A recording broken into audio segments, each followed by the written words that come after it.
Hey guys, welcome to the Dropkick Ads YouTube channel. Today we're going to talk about campaign structure. What's working currently right now, getting ready for the fourth quarter of 2022. So let's get into it. Today we're going to talk a little bit more about Facebook ads, how it's going today, and particularly what is the best campaign structure that I'm seeing in the accounts that I run for my businesses, as well as some of my clients. As you know, things are always changing, so I try to stay on top of it.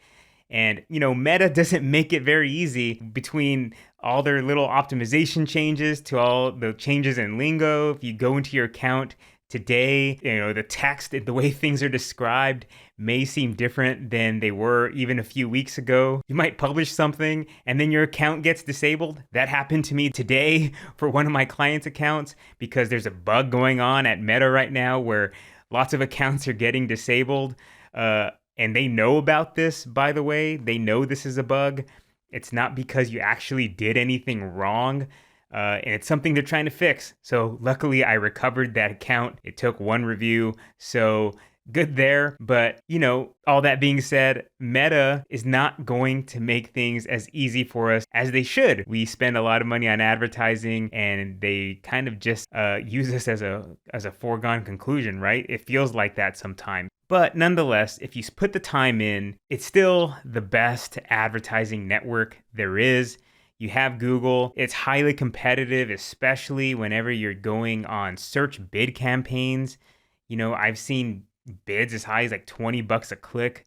That's not very sustainable, especially if you're just starting out or an e-commerce brand and you don't have a super high ticket offer. You have TikTok ads, which are doing great for a lot of people, but the problem there is that creative fatigues so quickly. And the type of creative that you have to create for TikTok is very much more personal. You have to get really into it with your videos. You can't just make a static ad. You can't just make a little animation, or you can't just make a simple video. It has to be more planned out in a sense and more produced in a sense, not necessarily with better cameras and lights, but more produced in sense of the kind of hook you use and the way you present whatever it is you're selling. All that said, Facebook ads are still the best. So the key that I've come across recently is simplification. It used to be where you used to want to have multiple campaigns in an account with multiple ad sets in there, all doing different things and figuring out what works best. The idea now is to keep data together as much as possible. So how do you figure this out? The way I like to look at it is based on different product categories. Say you're an apparel brand. If you have t-shirts, you want all your t-shirts in one campaign. You don't want to split up different campaigns for different designs. Instead, you want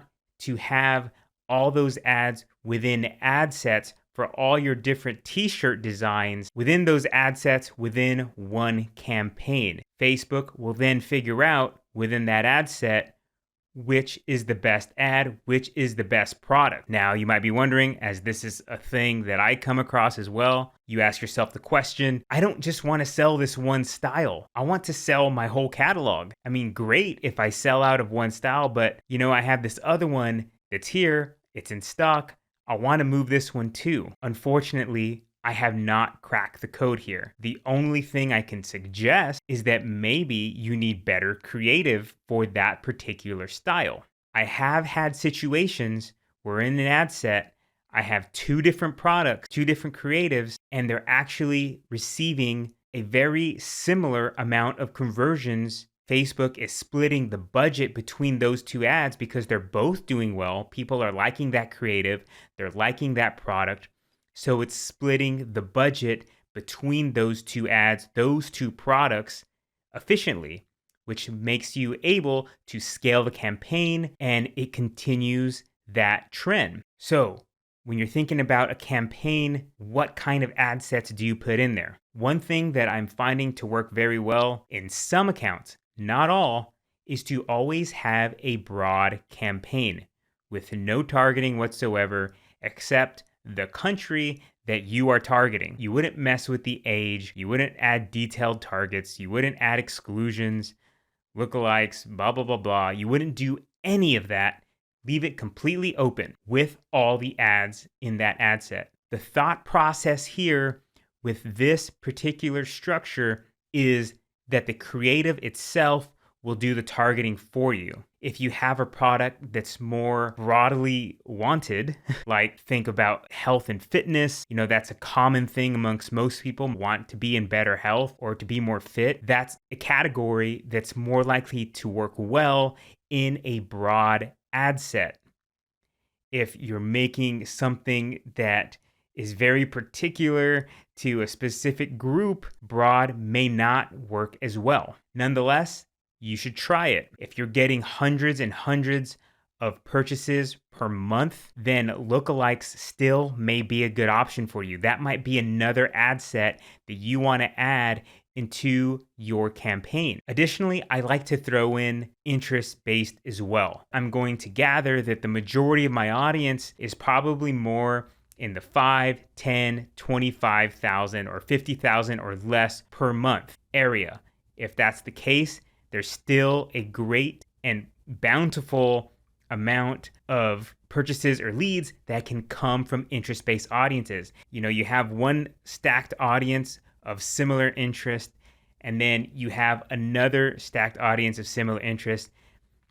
Those are going to be two different ad sets. Now, all of these should have the same exact ads in them for whatever you're doing, for whatever that product category is. So if you're doing t-shirts designs, you would have all your different t-shirt designs. I wouldn't do more than maybe 5 at a time, 5 different ads at a time, and then you're going to run those in all those different ad sets. Now, some might also say that remarketing is dead. I don't agree with that either. Again, if you're getting hundreds and hundreds of optimization events per month, which means you're probably getting thousands and thousands and thousands of visitors per month, you may have the ability to do one of those remarketing audiences.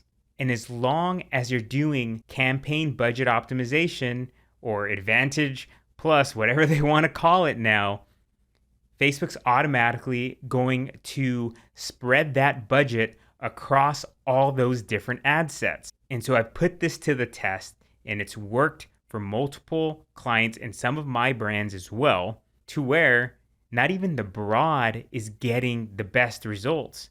That some of my interest-based stuff is doing better than lookalikes and the broad campaigns. And I'm also seeing some really good low cost per purchase remarketing events happening within that remarketing audience. So that is what I'm seeing work the best right now. Make sure you have your pixel all set up. Make sure you have your domain verification set up, your aggregated events set up as well. All those things come into play. Now, as we get into the holiday season with Facebook ads, I mentioned earlier that I had one of my clients' accounts get banned temporarily for a second, made me sweat a little bit. This tends to happen around this time of year. So if it happens to you and you're following the policy, don't fret too much. There seems to be a bug that Meta knows about that is causing erroneous ad account bans. And it's like, as soon as you publish something, the account gets banned. So just be careful. Look over your creatives and your landing pages before you publish anything. Make sure everything's good. Look at the text on your website and your landing page, because during the holiday season, they have so much just advertising coming through and delivering. Their bots can't handle things, so they try to put it in full automation mode almost, and then you end up with these things kind of happening. So just throwing that out there. And if it happens to you, just go to your business manager, request a review, actually type out why you think you don't deserve to get banned. 1 to 2 sentences max, just really quickly. That seems to do the trick. Well, that's it. I hope you enjoyed this video and it helped you learn a little bit about campaign structure in this fourth quarter of 2022. If you found the information helpful, please give me a like. And if you want, subscribe so that way you get the most up-to-date videos that we release. Thank you.